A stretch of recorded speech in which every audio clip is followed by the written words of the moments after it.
Shalom, la vie est un combat, comme on le dit. La vie est un combat où, au moment où vous-même vous avez pris conscience que la vie est vraiment un combat pour vous. La vie est un combat au moment où vous savez que vous-même vous avez compris que ce n'est pas seulement au pasteur et au berger, au prêtre que vous allez placer toute votre confiance. La vie est un combat au moment où vous-même vous êtes réveillé de votre sommeil en prenant conscience de qui vous êtes. La vie est un combat au moment où vous-même vous êtes prêt à supporter, à respecter tout ce que la vie vous dit de faire. La vie ne peut pas être un combat au moment où vous-même vous n'êtes pas réveillé de vous. 1, 2, 3, allô pasteur. 1, 2, 3, allô le féticheur. 1, 2, 3. Et vous-même, vous ne prenez pas conscience. Quelle conscience vous prenez de vous? Est-ce que vous demandez au prêtre, au pasteur, au féticheur, tout. Jésus nous a appris à prêcher, à pêcher les poissons.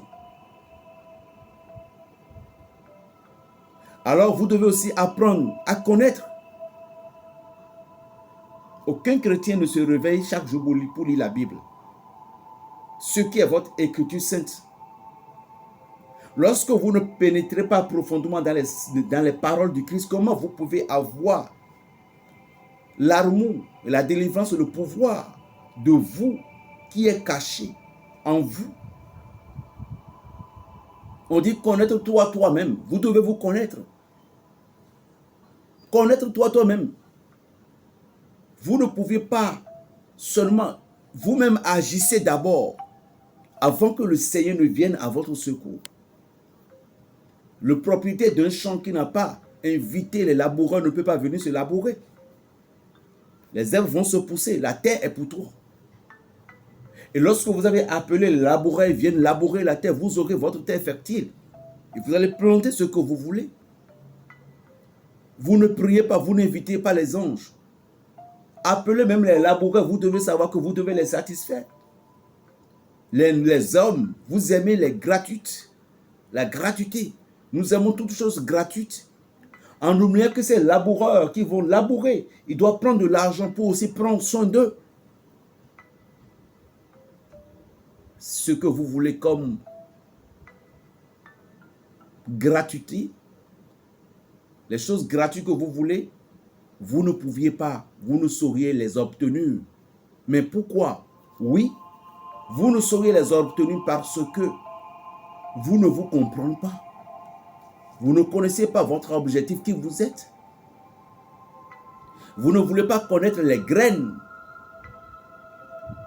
Vous ne voulez pas connaître la richesse qui sonne en vous. Vous n'aimerez pas prier. Vous n'aimerez pas invoquer Dieu chaque jour. Vous n'aimerez pas invoquer vos ancêtres. Vous n'aimerez pas prier vos ancêtres. En priant vos ancêtres viendront vers vous. En priant Dieu, Dieu viendra vers vous. En priant Jésus-Christ, il viendra vers vous. Réveillez l'égrégore, donc votre destin a été attaché. Et gardez votre bouche fermée. Il ne faut pas avoir le cœur sale, le cœur dur. Raisonne normal comme un être humain. Que tes raisonnements ne soient pas un raisonnement qui va faire chuter l'avenir de l'autre. Si ce que vous arrivez, vous ne voulez pas comprendre, si on te dit que l'ennemi est dans ta maison, l'ennemi est dans ta chambre, on te dit que c'est ta maman, c'est ta soeur, c'est ta grande soeur. Si on te dit que c'est ta bouche, la façon dont tu parles, tu dénigres tout le monde, c'est ça qui est ton malheur. Si tu ne voulais pas cesser, alors qui est le malheur de qui si ce n'est pas toi-même? Parce que tu ne voulais pas te connaître toi-même. La vie est un combat. La vie est un combat au moment où tu as pris conscience de tes erreurs. Tu as pris conscience de qui tu es. La vie est un combat. Oui. Au moment où tu sais que tu es dans l'erreur. La vie est un combat. Oui. Au moment où tu as pris la conscience de qui tu es.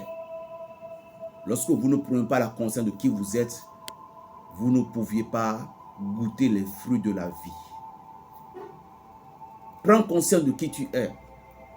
À qui tu te confies, sans relâche. Prends conscience de toutes ces choses.